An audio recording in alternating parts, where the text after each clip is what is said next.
Hey everybody, your hospitality friend Glenn here from the road at a really cool resort, and it's got me thinking about what's going on in the state of the hotel industry. So I figured I got to talk to one of our good friends out there. But first, I want to thank our friends over at Actabl. Actabl, they give you the power to profit. Please check them out at actabl.com. All right, bringing it right in, Bruce Ford, Senior Vice President of Lodging Econometrics. Hey, buddy, it is great to see you. Looks like you're home today. I'm definitely home getting ready for spring training, Glenn. Oh, That's yeah, I coming guess soon to a theater near you. it's very exciting there, Bruce Ford. So I've been out on the road. I've been having a good time, but you've got the ears of everyone in the industry. What are you thinking? What's on your mind these days about the state of all things hoteling? Well, we have some interesting events going on in the United States this year that will definitely impact performance results, and today are definitely impacting investment in hotels. So we have the World Cup in the United States for the first time since 1994, but also the first time it's a 48-team World Cup. So that's going to have some games in Mexico, some games in Canada, and some games in the United States. The investment that's happening in those cities is substantial, but it's already in the can, if you will, because the event happens in 4 months. Well, it's coming up very soon. What we're talking about more now is who's coming and how they're going to sell all those tickets. So what we said the last time. Well, Bruce, last time we talked, you were saying you were saying last time that it was going to be probably a lot more domestic people, and unfortunately, they don't stay as long. They don't spend as much money. Is that still where we are right now? So the end results on 4Q kind of led me to see that travel is really down about 6% on international arrivals, which was not too bad. It is the departures of Americans to go overseas that is big. And so they're not choosing, in many cases, to travel or to road trip in the United States. They're going to Europe. But the U.S. is still pretty inexpensive as it relates to where the dollar sits today. So that always makes a difference. It's just whether they can get here safely, they can feel safe, they want to come, they want to see their teams. That's a big question. So yeah, I think it's a big question. I'm very concerned about international arrivals for World Cup this year to the United States. I'm pretty sure Mexico and Canada are going to do just fine. So we'll see.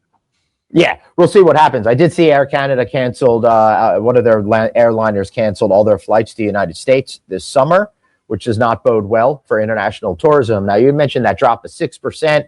Obviously, that's a nationwide statistic, so places like Florida might hurt more. Places like Las Vegas might hurt more because I think they have a lot more Canadians, for example. So, again, I think it's like a story of the haves and have-nots in hospitality that's showing. Well, let me make sure I'm clear on the international arrivals. That's a plane deportation. Okay, that's not necessarily a drive over the border. We know the drive over the border is terrible. They don't want to come here, and so as a result, it's caused a drop of, I think I saw 22 or 23%. That's driving over the border. Canadian travelers coming to the United States. Yeah, that's pretty rough. So that's a big challenge that's coming up, and I'm really sensing, Bruce, from being on the road and talking to a lot of hoteliers out there, that last year might have been about getting back to basics, but this year is really about really rethinking the operation and figuring out ways to be a lot more efficient and do more with less, and hopefully finding ways to get closer to the customer at the same time. Yep, we're working the P&L again this year, Glenn. We're working expenses, we're working revenues, we're trying to make sure we're generating revenue on every square foot. We're trying to make sure we're paying the lease to get that revenue into the books. And there's a lot of impact on that, both at the brand and franchise company, both at the OTA level, but also some of the new ways to book hotels that are coming soon to a theater near you. Yeah, exactly. I think Marriott just plugged into ChatGPT for example, all official, like. We could have a whole podcast series on that, Glenn, and we don't have enough time for that today. But suffice it to say, in 2 to 3 years, you're going to be booking hotels very differently than you do today. Yeah, I agree. It's going to be a big sea change that we're seeing ahead. But Bruce, what do you think's going on with the big branding and franchising companies? What are they thinking this year? What are realistic expectations for them selling more units? Well, they have to keep generating revenue, and many of the big public hotel companies, the Marriott, Hilton, the IHG, the Choice, the Wyndham, their stock is doing well. But what they're also doing internally is really working the general and administrative costs inside the company, for whether that's subscriptions or products they no longer need, or departments that don't need to be 12 people, only need to be 9. Yep. And so lots of that work going on, has been going on for a couple of quarters, and continues now into 26. And that's one of the ways that they're going to turn a higher profit, is to really work the G&A.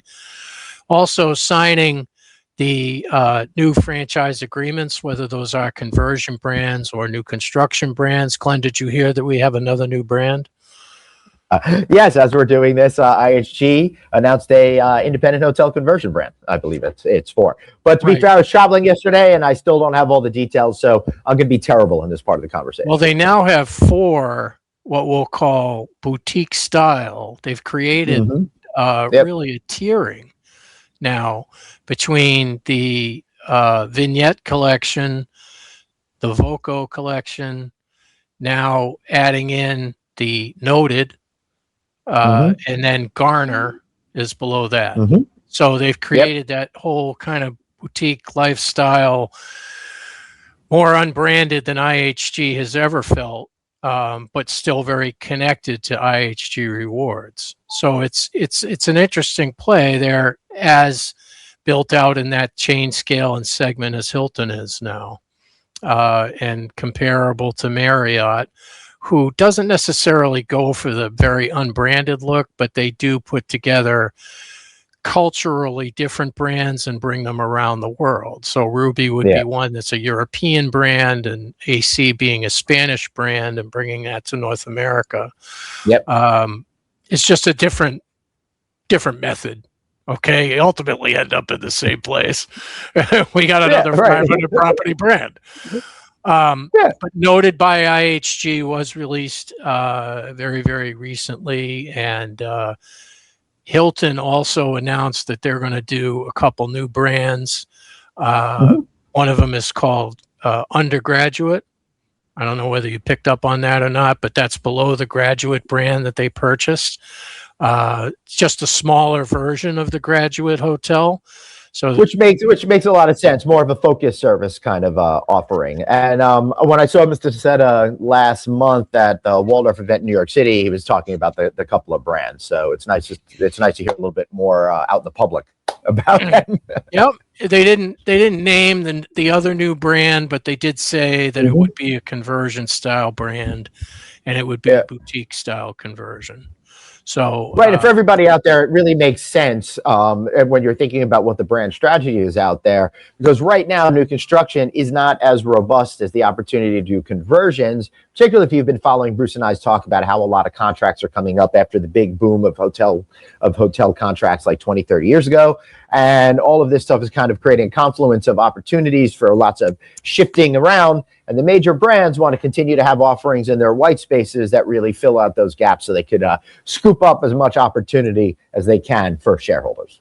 And the way they talk about it, business to business, is white space. But the way the consumer sees it is that if I want to pay $100, $115, $130, $160, there's a brand for me. That's right. In many of those major markets. Any other big observation you're seeing? I don't know. Add this up, and we'll contemplate this on another podcast. Okay. Yeah. All right. So these soft brands. We just spent 5 minutes talking about soft brands. Those are going to be better booking by AI, right? Because they're unique experiences, Glenn. They're supposed to be localized, but nationalized. Right. Well, we'll see.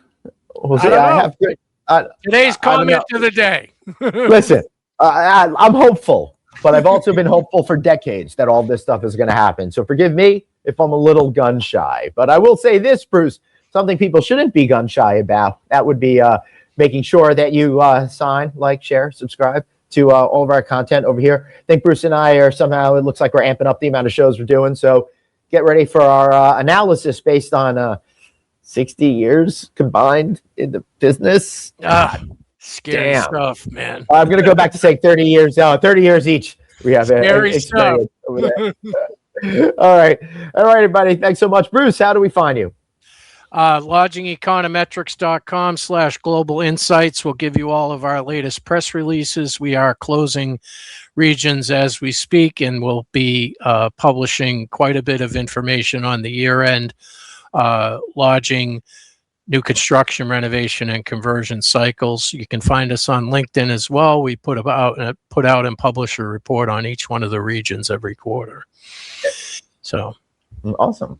Yeah. Well, thank you. It was great talking to you, Glenn. Great talking to all of you guys out there. Good seeing you. All right, everybody. We'll see you next time on another No Vacancy. Bye, everybody.